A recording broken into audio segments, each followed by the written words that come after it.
우리가 계속 하나님 나라에 대해서 살펴보고 있습니다. 하나님 나라가 은밀하게 그렇게 이 땅 가운데 심겨졌고, 그리고 또 은밀하게 그 나라가 지금도 성장하고 있습니다. 우리가 인식하든 인식하지 못하든 그 하나님 나라는 여전히 성장하고 있다는 것입니다. 그러면 이제 우리가 지난 시간부터 살펴본 건, 그러면 그 하나님 나라의 주인, 통치자, 왕은 누구신가? 그 부분에 대한 걸 우리가 살펴보고 있었습니다. 우리 지난 시간 자연이 예수님의 통치 아래 통치를 받는 것을 우리는 보았습니다. 그리고 오늘은 영적인 세계가 예수님의 말씀 앞에 무릎 꿇는 걸 우리는 봅니다. 그리고 우리 다음 시간에 셋째, 넷째 우리 기적을 통해선 인간 세계의 질병과 인간 세계의 죽음마저 예수님의 그 말씀 앞에 순종하는 것을 봅니다. 그러니까 이 땅의 모든 것은 자연, 만물, 우주, 영적 세계, 인간 세계, 그 어떤 것이라도 예수님의 말 앞에, 예수님의 앞에 복종하지 않는 것은 아무것도 없음을 우리에게 말씀하고 있습니다. 오늘 우리가 바라보는 마가복음의 맥락이, 문맥이 이런 문맥으로 흘러가고 있습니다. 그렇다면 이렇게 예수님께서 지난 시간 풍랑이 있는, 광풍이 있는 바다를 헤치고 밤새도록 그렇게 노를 저으시고, 그리고 이방 땅에 도착하셨습니다. 그 도착한 이유가, 그렇게 광풍을 헤치고 그렇게 이방 땅으로 오신 이유가 무엇입니까? 그것은요, 오늘 본문에 나타난 광인, 귀신 들린 자, 예수님의 형제들이 예수님을 미쳤다 하고 데리려고 옵니다. 잡아 가두기 위해서 옵니다. 그때 이 미쳤다라는 용어는 바로 귀신 들렸다라는 용어와 같다라고 설명을 드렸습니다. 그래서 예전 우리 성경 번역본을 보면 이 부분에서 광인이라고 얘기하기도 합니다. 참 재밌지 않습니까? 광풍이 있는 바다를 헤치고 왔는데 만나신 분이 누구냐면 광인입니다. 그 미친 사람을, 귀신 들린 사람을 만나려고 우리 주님이 오신 것입니다. 왜냐하면 첫째는요, 이 광인 앞에 오신 그 첫 번째 이유는 절대 절망하는 자리에서 그를 구원해 주시기 위하여 이 땅 가운데 주님이 오셨다라는 겁니다. 여기에 있는 이 광인, 귀신 들린 자는요, 자신의 힘으로, 자신의 능력으로 자신의 환경을 헤쳐나갈 수가 없습니다. 그래서 오늘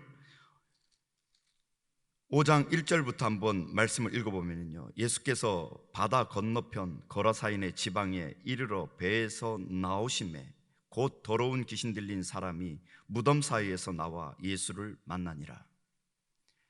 예수님이 배에 내리자마자 곧 귀신 들린 사람이 예수님 앞에 쫓아옵니다. 이 부분은 귀신 들린 사람의 의지가 아니라 귀신이 이 사람을 이끌고 오는 겁니다. 귀신 들린 사람은 자신의 몸을 자신 스스로가 제어하고 통제할 수가 없는 그런 상황 속에 놓여 있습니다. 그리고 더 나아가서 3절에요, 이 사람은 무덤 사이에 거처하는데 이제는 아무도 그를 쇠사슬로도 맬 수 없게 되었으니, 이제는, 한마디로 이제는 우리말로 미쳐도 단단히 미친 겁니다. 귀신 들려도 단단히 귀신 들린 겁니다. 그래서 이제는 통제불능이 되어버렸습니다. 어떻게 통제불능이 되었는지 4절은 이렇게 얘기합니다. 왜냐하면 여러 번 고랑과 쇠사슬에 매었어도 쇠사슬을 끊고 고랑을 깨트렸음이로라. 여기서 고랑 하니까 저도 한번 사전적 의미를 살펴보려고 했는데 고랑하면 의미가 잘 안 와닿습니다. 그런데 이렇게 얘기하면 확 와닿습니다. 쇠고랑. 쇠고랑 모르십니까? 우리 감옥에 가는 걸 쇠고랑 찬다 하지 않습니까? 수갑 차는 거, 그 쇠고랑이 아닙니까? 이게 고랑입니다. 고랑은 손을 묶는 겁니다. 손을 묶어놔도, 그리고 오늘 쇠사슬로 몸을 묶어놔도 소용이 없다라는 겁니다. 다 끊어버린다라는 겁니다. 한마디로 통제불능의 상태가 되어버린 겁니다. 더 나가서 5절에는요, 밤낮 무덤 사이에서나 산에서나 늘 소리를 지르며 돌로 자기의 몸을 해치고 있었더라. 이제는 자신의 몸을 자신이 가눌 수가 없습니다. 그래서 자신의 몸을 돌로 자해하고 있습니다. 그리고는요, 자신의 목소리가 아닌 그냥 고함을 지르고, 그러면서 온 밤을 그렇게 산에서 무덤가에서 뒹굴고 살아가고 있는 겁니다. 자신이 통제할 수 없는, 자신이 어찌할 수 없는 그런 상황 속에 이 귀신 들린 사람, 광인이 놓여 있다라는 겁니다. 우리 주님은 그를 향하여 오셨다라는 겁니다. 그 풍랑이 있는, 광풍이 있는 바다를 밤새도록 헤치고, 그리고는 한 사람을 만나기 위해서 광인을, 귀신 들린 사람을, 미친 사람을 만나기 위해서 자신이 자신의 인생을 어떻게 제어할 수 없고, 누구도 그를 도와줄 수 없고, 누구도 그와 함께 살 수 없는 그 한 영혼을 만나기 위하여 오셨다라는 겁니다. 이 사람은 더러운 귀신에 붙들려 있습니다. 귀신에 대해서 더러운 귀신이라고 얘기를 합니다. 그리고 이 사람의 거처는 무덤입니다. 죽음의 자리입니다. 살아있지만 죽은 것 같은. 그리고 이 사람은 나중에는 돼지떼가 있는 그 돼지떼 속으로 자신에게 있던 귀신이 들어가기도 합니다. 이방 땅, 더러운 귀신 들린 사람, 그리고 무덤가, 이 모든 것은요, 이스라엘 백성들은 근처에도 가지 않는 곳입니다. 어떤 누구도, 이스라엘 백성들 가운데 어떤 누구도 그곳은 부정한 곳이기에 발걸음도 하지 않으려고 합니다. 그런 그곳에 우리 주님은 그를 만나고자 뚜벅뚜벅 걸음을 걸으셔서 그 광인 앞에, 귀신 들린 자 앞에 서셨다라는 겁니다. 우리 사랑하는 성도님들, 여기서 우리가 몇 가지 묵상을 해보고 가시면 좋을 것 같습니다. 바로 이 광인의 자리는 실제로 우리의 자리일 수 있습니다. 우리의 힘으로, 우리의 능력으로 죄의 문제를, 그리고 사단의 노예 속에 헤어나오지 못하는 그것을 끊어주기 위해서 우리 주님은 이 땅 가운데 오셨다라는 겁니다. 요즘 제가 과학에 대한 여러 가지 동영상과 그런 것들을 지금 책을 보고 있습니다. 그 과학자들이 얘기하는 게, 지금 우리 과학으로서 몇 차원까지 차원을 얘기하냐면 10차원까지 얘기합니다. 우리 인간은 3차원에 살고 있습니다. 곤충은 1차원이고 짐승들은 2차원이고 사람은 3차원인데 과학적으로 증명하기가 10차원까지 증명을 했습니다. 그런데 사랑하는 성도님들, 우리 하나님의 차원은 그 10차원이 아니라 고차원이십니다. 그런데 이렇게 한번 생각을 해보십시오. 3차원의 우리 인간이 곤충들을 너무 사랑하고 그들을 너무 긍휼히 여겨서 곤충처럼 된다라고 생각을 해보십시오. 그러실 수 있습니까? 그렇게 선택하실 분은 별로 없을 것입니다. 그런데 우리 하나님은 고차원이십니다. 차원이 몇 차원인지도 모릅니다. 그런 우리가, 3차원적인 우리가 고차원적인 하나님 나라를 우리가 이해하기는 쉽지가 않습니다. 하나님이 보여주셨고 하나님이 우리에게 가르쳐 주신 그 범위 안에서 하나님을 알게 되어지고 하나님 나라를 알게 되는 것입니다. 그러기에 하나님 나라는 우리가 우리의 눈으로 우리가 가지고 있는 차원에서 하나님 나라를 알기는 엄청 어렵습니다. 그런데요, 그 높고 높은 그 하늘의 보좌를 내팽겨치시고 낮고 낮은 이 땅에 오셔서 우리를 구원하려고 오셔서 우리에게 떠벅떠벅 다가오시고 그리고 우리를 구원해 주시겠다라고 우리 앞에 서신 것입니다. 그리고 우리를 사랑한다고 자신의 몸을 불살라 우리를 살려내셨습니다. 우리의 사랑의 확증을 예수 그리스도의 십자가를 통해서 내가 너를 사랑한다, 그렇게 고백해 주셨습니다. 광인과 같은 우리, 원죄와 또한 우리의 죄와 사단의 그늘 아래서, 그의 영향력 아래서 우리는 헤어나지 못하고 벗어나지 못하고 그의 노예가 되었던 우리를, 그 노예의 사슬을 끊어주신 분이 우리 주님이시라는 겁니다. 우리가 2절에서 읽었던 것처럼요, 예수님 앞에 이 귀신 들린 자가 나오는데, 이 귀신 들린 자가 나올 때 귀신이 끌고 나온 거지 귀신 들린 자가 나온 게 아닙니다. 우리가 이 땅을 살면서 우리가 이 부분을 한번 점검해 보시면 좋을 것 같습니다. 죄와 사단의 노예가 되어서 그렇게 끌려다니는 인생을 사시는지, 우리가 명예와 물질과 욕망의 노예가 되어서 살고 있지는 않은지. 우리 그리스도인들은 욕망과 돈과 명예의 노예가 돼서는 안 됩니다. 우리 인생이 그런 인생이기에 그것을 끊어놓으시려고 우리 주님이 우리 앞에 와서 그 쇠사슬을 끊어주셨습니다. 우리를 그리고 자유케 해주셨습니다. 그럼에도 불구하고 우리는 자꾸 우리 스스로가 그 노예되었던 예전의 모습으로 자꾸 돌아가려는 그런 모습들이 우리 안에 있을 수 있다는 겁니다. 그러면 우리가 노예되었는지 노예가 되지 않았는지를 어떻게 점검할 수 있겠습니까? 점검할 수 있는 방법은요, 내가 만족하고 있는지 이 부분을 살펴보셔야 됩니다. 욕망, 돈, 그리고 또한 명예, 이 자체가 나쁜 게 아닙니다. 우리는 식욕은, 우리가 가지고 있는 식욕은 당연히 있어야 됩니다. 그리고 이성을 사랑하는 마음 당연히 있어야 됩니다.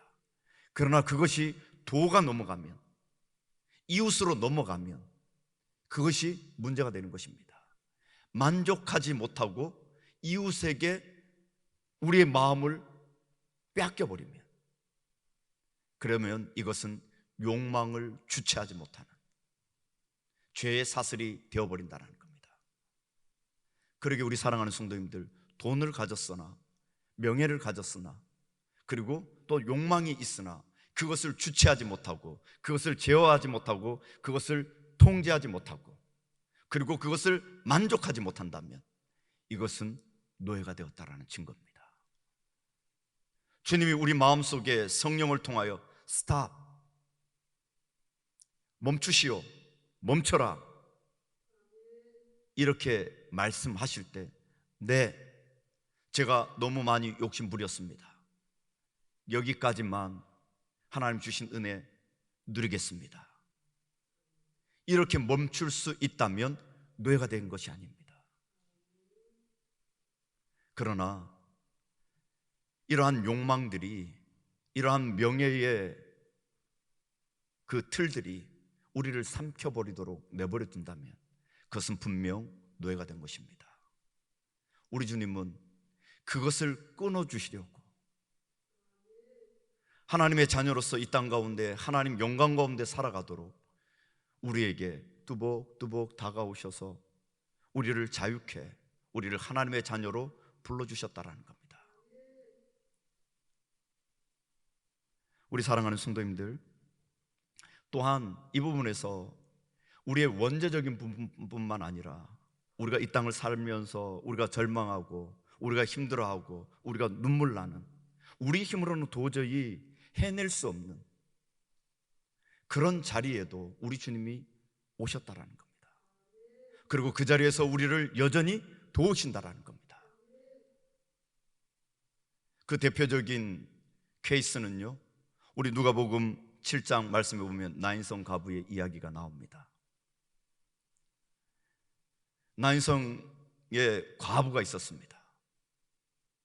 과부니까 남편이 없는 거죠. 그런데 그 과부에게는 하나의 아들이 있습니다. 아들 하나밖에 없습니다. 그런데 그 아들이 죽었습니다. 이 나인성 과부는 소망을 다 잃었습니다. 살아갈 소망이 없습니다. 희망이 없습니다. 그 나인성에 있는 많은 사람들이 그 슬픔을 함께 하고자 수많은 사람들이 몰려들었습니다. 그래서 그 장례의 행렬이 울음바다가 되어서 쭉 나인성 문을 향하여 성문 문에 이르렀습니다. 그런데 우리 주님이 그 타이밍에, 그 시간에, 그때에 절묘하게 우연을 가장한 하나님의 섭리와 하나님의 은혜로 그 장례의 행렬을 막아서는 거죠. 그리고 그 여인을 보면서 불쌍히 여겨 그 여인에게 희망과 소망을 줍니다. 누구도 그 여인에게 희망을 줄 수 없고 소망을 줄 수 없는 그 자리에 우리 주님이 뚜벅뚜벅 걸어가셔서 그 죽음의 행렬을 막으시고 그 여인에게 불쌍히 여기시고 그 여인에게 희망과 소망을 주십니다. 그리고 그 아이를 살려서 그 여인의 품에 안겨주시죠.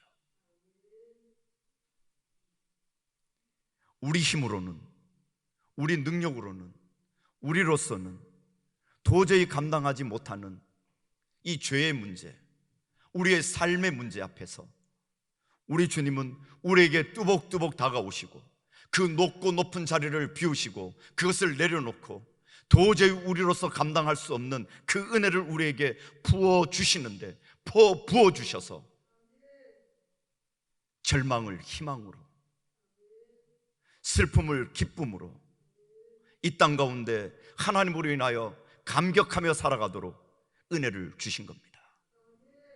그러기에 우리 사랑하는 성도님들, 우리 그리스도인들은 이 땅에서의 눈물의 자리, 절망의 자리, 고통의 자리, 그 자리에서도 기쁨과 감사와 찬양과 영광을 올려드릴 수 있는 그런 인생이 바로 우리 그리스도인입니다. 그러기에 그리스도인들은 세상이 감당하지 못하는 자들이 되는 것입니다. 왜 그렇습니까? 그런 절망 앞에서 누구도 우리를 자유롭게 할 수 없는, 나를 내 스스로도 통제하지 못하는 그 상황 속에서 나를 건지시고 나를 속박에서 해방시키시고 자유시켜 주시고 나를 구원하신 그 하나님이 여전히 나와 함께 하시고 나에게 구세주가 되어 주시고 나를 건져 주시는 하나님이시라는 겁니다.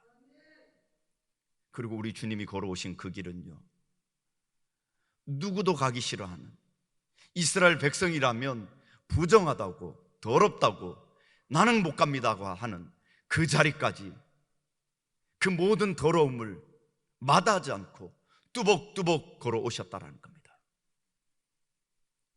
대표적으로 요한복음 4장 말씀해 보면 사마리아 여인이 나타납니다. 사마리아 땅은 이스라엘 백성들이 아예 발걸음도 하기 싫어하는 땅입니다. 그것은 아예 들어가기도 싫어하는 땅입니다. 부정하다라는 거죠. 그 사람들은 사람이 아니라는 거죠. 그러니 우리 사람이 어떻게 사람 아닌 자들과 어울릴 수 있느냐라는 거죠. 그렇지만 우리 주님은 그런 것 마다하지 않고 거기에 있는 한 여인, 그 여인에게 소망을 잃고 희망이 없는 그 여인을 살리고자 그 부정한 땅으로, 더러운 땅으로, 누구도 싫어하는 그 땅으로 뚜벅뚜벅 걸어가서 그 여인을 만나주시고 그 여인에게 희망을 주시고 절대적인 슬픔 속에, 절대적인 소망 없음 속에 그에게 절대적인 희망과 절대적인 소망을 그에게 심겨주시는 그 우리 주님을 우리는 발견합니다. 그 주님이 우리 주님이십니다. 나의 주님이시고 우리 사랑하는 성도님들의 주인이십니다. 내가 어쩔 수 없이 넘어지는 자리, 나의 죄로 인하여 어쩔 수 없이 절망하는 그 자리에 우리 주님이 오셨다라는 겁니다. 이 부분을 이렇게 한번 표로 그려보았습니다.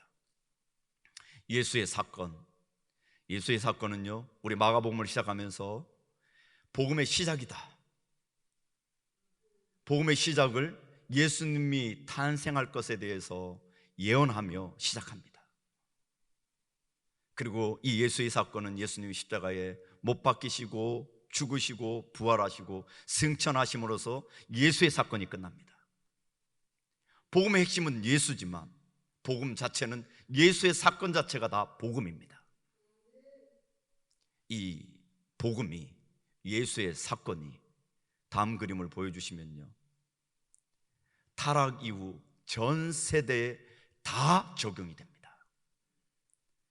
아담의 죄가 전 인류에게 적용된 것처럼 예수 그리스도의 십자가 사건이 예수 당대뿐만 아니라 아브라함에게도, 그리고 그 이전에 에녹에게도, 그리고 현재 나에게도, 미래 우리 믿는 하나님의 자녀들에게도 이 예수의 사건은 모두 적용이 되어서 그 모두를 다, 인류 안에 있는 모두를 예수 사건을 통하여, 복음을 통하여, 예수를 통하여 구원하게 된다라는 겁니다. 그 예수님이 우리를, 오늘 나를 맞이하시려고 우리에게 오셨다라는 겁니다. 그럼 우리 사랑하는 성도님들, 드는 질문이 무엇입니까? 그럼 주님, 내가 얼마나 되기에, 내 가치가 얼마나 되기에 주님은 그 높고 높은 자리를 내려놓을 수 있는 것입니까? 그 가치가, 여기 계신 사랑하는 성도님들의 가치가 바로 예수님만큼의 가치입니다. 한 영혼의 가치는요, 예수님의 자리, 예수님 가치입니다. 여기 사랑하는 성도님들 한 분 한 분들이 다 예수님의 가치만큼 귀하고 귀하다라는 겁니다. 그러기에 우리를 한 분 한 분, 여기 계신 모든 사랑하는 성도들을 예수 그리스도의 그 사건으로 다 구원해내시고 건져내 주셨다라는 겁니다. 우리 사랑하는 성도님들, 6절 말씀을 보면은요, 그가 멀리서 예수를 보고 달려와 절하며, 이 말씀이 5장 2절하고 연결이 됩니다. 그리고 3절, 4절, 5절 말씀은 이 귀신 들린 자의 지금 모습을 설명하고 있고 2절에서 바로 6절로 연결이 됩니다. 그리고 7절에요, 큰 소리로 부르짖어 이르되 지극히 높으신 하나님의 아들 예수여, 나와 당신이 무슨 상관이 있나이까? 원하건대 하나님 앞에 맹세하고 나를 괴롭히지 마옵소서. 왜냐하면 미리 8절에요, 더러운 귀신아, 그 사람에게서 나오라고 명령했기 때문에요. 그때 귀신이 예수님께 이렇게, 예수님이 그러면서 한 가지 더 묻습니다. 이에 물으시되 내 이름이 무엇냐? 그때 이 귀신이 나는 군대라고 얘기를 합니다. 로마의 군대는요, 기본적으로 6,000명 이상입니다. 군대라는 단위 자체가. 그러니까 6,000명의 그 어마어마한 숫자가 군대인데 귀신이 어마어마하게 들어있다는 거죠. 그리고 오늘 본문의 문맥을 보면 2,000마리의 돼지떼를 보면 그 안에 어쨌든 귀신이 2,000마리 이상이 있었던 것으로 우리는 파악을 할 수 있습니다. 그리고는요, 10절 말씀에 이렇게 얘기합니다. 자기를, 귀신이 그 지방에서 내보내지 마시기를 강구하더니, 여기서 그 지방, 이것을요 우리 누가복음 8장 31절 말씀에 보면 이렇게 얘기합니다. 무저갱으로 들어가라 하지 마시기를 강구하더니, 여기에서 그 지방인데요, 이거를 누가는 무저갱으로 표시합니다. 사단이 우리를 무적행으로 들어가지 말게 해주십시오. 무적행이 어디입니까? 지옥으로 가기 전에 사단의 세력들을 묶어 놓는 곳입니다. 우리를 무적행으로 보내지 마십시오. 그리고 그때 돼지떼가 나타납니다. 그때 주님에게 요구합니다. 우리를 저곳으로 들어가게 해주십시오. 주님이 허락을 합니다. 귀신들이 돼지떼에 들어가는 순간 돼지떼들이 혼란스러워지고, 그리고 이 돼지떼들이 갈 바를 몰라 내리막길로 그냥 내리쏟아 바다로 빠지게 됩니다. 실제로 바다는 혼돈을 대표합니다. 귀신이 들어가니 혼돈스러워지고, 돼지가 혼돈스러워지고, 그리고 혼돈의 바다로 빠져버리는 거죠. 귀신은요, 사단은요, 혼돈의 세력입니다. 교회를 질서 잡지 못하게 하고, 무질서하게 하고, 갈라지게 하고, 이 모든 것들은 하나님 방법이 아닙니다. 귀신의 방법입니다. 이 소식을 듣고 읍내에 있는 사람들이 몰려옵니다. 그리고 주님께 이렇게 간구합니다. 주님, 이 지방을 떠나 주십시오. 왜 그렇습니까? 경제적 손실 앞에 주님을 거부하는 거죠. 앞전에 보면 귀신을 예수님이 내쫓으시는 사건을 벌리면 사람들이 몰려왔습니다. 치유받기 위해서. 그런데 경제적 손실 앞에선 사람들이 예수님에게 떠나주시기를 간구하고 있다는 겁니다. 이 사건을 통해서 우리는 기억하셔야 될 게요, 실제로 우리도 경제적 손실이 이만큼 많아지면 우리의 모습도 어떨까요? 한번 계산을 해보면 거의 10억에서 요즘 단위로 20억 가까이 손실을 보게 되는데, 그러면 우리 주님 그래도 괜찮습니다 이렇게 얘기하실 수 있는 분 있습니까? 여기서 주님이 말씀하시는 것은요, 한 영혼은 금액으로, 우리의 가치 판단으로 판단할 수 없다는 겁니다. 그 정도로 한 영혼이 하나님 앞에 귀중하고 소중하다는 겁니다. 그리스도인의 판단 기준은 세상적인 판단 기준, 물질적인 판단 기준이 아니라 한 영혼에 대한 판단 기준이며 하나님 나라에 대한 판단 기준이라는 겁니다. 그것으로 우리는 판단을 해야 된다는 겁니다. 여기 사랑하는 성도님들, 여기 계신 모든 성도님들, 하나님께 너무나 귀하고 소중한 분들이십니다. 그래서 우리를 향하여 하나님은 하나님의 소유라고 말씀하십니다. 하나님의 소유, 다시 번역을 하면 하나님의 보물입니다. 여기 계신 모든 분들은 하나님의 보물입니다.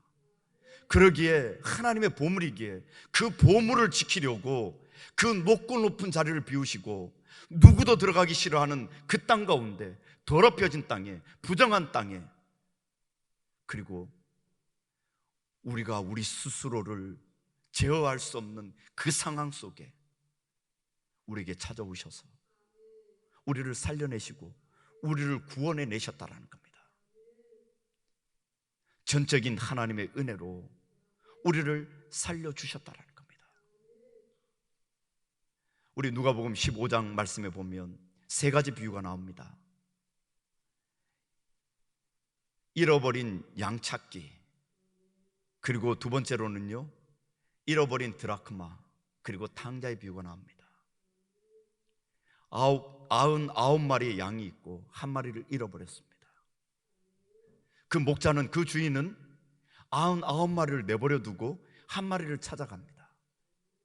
그 주인에게 있어서는 99마리나 한 마리나 너무나 소중한 존재라는 겁니다. 그러기에 99마리를 내버려 두고 한 마리를 찾아갑니다.